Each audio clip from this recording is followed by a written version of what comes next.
उत्तर Korea लगातार अपनी सैन्य ताकत को बढ़ा रहा है और इसका प्रदर्शन भी कर रहा है। पिछले 10 साल में उत्तर कोरिया 143 मिसाइलों का परीक्षण कर चुका है। उत्तर कोरिया ने इस साल यानी 2022 के 124 दिनों में 14 बैलिस्टिक मिसाइलों का परीक्षण किया है।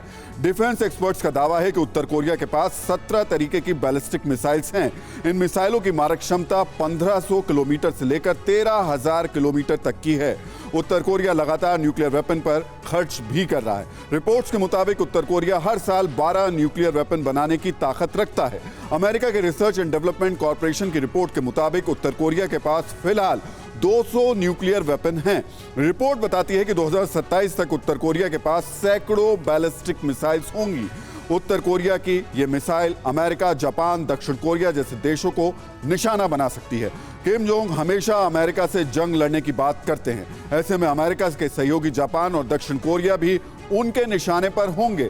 दक्षिण कोरिया से तो उत्तर कोरिया का विवाद आए दिन होता रहता है, इसलिए उत्तर कोरिया को सबसे ज्यादा खतरा अपने पड़ोसी मुल्क से ही है। और अब आपको साउथ कोरिया के दूसरे संकट की जानकारी भी दे देते हैं। दरअसल साउथ कोरिया को दूसरा बड़ा खतरा चीन से है। चीन वैसे तो पूरी दुनिया की शांति के लिए खतरा है, लेकिन अपने पड़ोसी देशों के लिए चीन ज्यादा खतरनाक है। साउथ कोरिया ने क्वाड में शामिल होने की मंशा जाहिर की। साउथ कोरिया की यह मंशा चीन को नागवार गुजरी। सोलोमन आइलैंड के साथ चीन के रक्षा समझौतों के बाद साउथ कोरिया अपनी सुरक्षा को लेकर अब बेहद चिंतित है। ईस्ट चाइना सी को लेकर साउथ कोरिया का चीन से पहले ही विवाद चल रहा है। दरअसल ताइवान के बाद चीन का दूसरा निशाना साउथ कोरिया और जापान है। दोनों देश अमेरिका के करीबी सहयोगी हैं। चीन इतिहास का हवाला देकर साउथ कोरिया को भी अपना हिस्सा बताता रहा है, इसलिए साउथ कोरिया अमेरिका के साथ करीबी रिश्ते रखता है और साउथ कोरिया ने अमेरिका के साथ कई अहम समझौता जो रक्षा से रिलेटेड हैं उन पर किए हैं। तो अमेरिका ने पहले भी दक्षिण कोरिया के कुछ इलाकों में थार्ड मिसाइल सिस्टम की तैनाती की है। तब चीन ने इसका विरोध किया था। हम आपको बताते हैं कि थार्ड कैसे काम करता है और क्यों चीन को इस पर आपत्ति है। थार्ड मिसाइल सिस्टम को एंटी बैलिस्टिक मिसाइलों को मार गिराने वाला सिस्टम कहा जाता है। सिस्टम में शामिल मिसाइलों में सिंगल स्टेज रॉकेट इंजन का इस्तेमाल किया जाता है। थार्ड के मिसाइलों की रफ्तार 10,000 किलोमीटर प्रति घंटा होती है।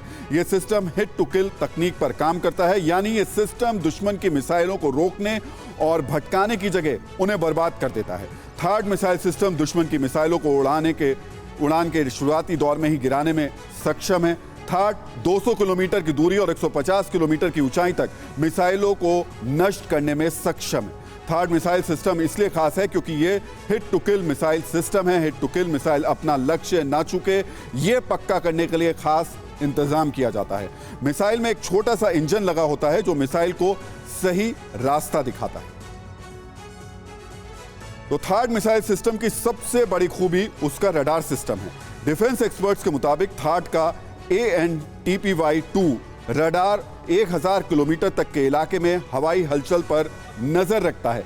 चीन थार्ड मिसाइल सिस्टम की इसी ताकत से डरता है। अगर दक्षिण कोरिया में थार्ड मिसाइल सिस्टम लगाया गया तो चीन की हर हवाई हलचल पर अमेरिका की नजर रहेगी। आपको बताते हैं कि थार्ड मिसाइल सिस्टम काम कैसे करता है। थार्ड मिसाइल सिस्टम 3 हिस्सों में काम करता है। मिसाइल सिस्टम का पहला हिस्सा उसका रडार है। यह रडार दुश्मन के अटैक की जानकारी ऑपरेशन सेंटर को देता है। ऑपरेशन सेंटर अटैक का अलर्ट मिलते ही काउंटर अटैक सिस्टम को अलर्ट कर देता है। काउंटर अलर्ट सिस्टम किल मिसाइल को लॉन्च करता है। मिसाइल हवा में ही दुश्मन की बैलिस्टिक मिसाइल को मार गिराती है। अड़ी सोमवार से शुक्रवार शाम 6 बजे सिर्फ TV9 भारतवर्ष पर।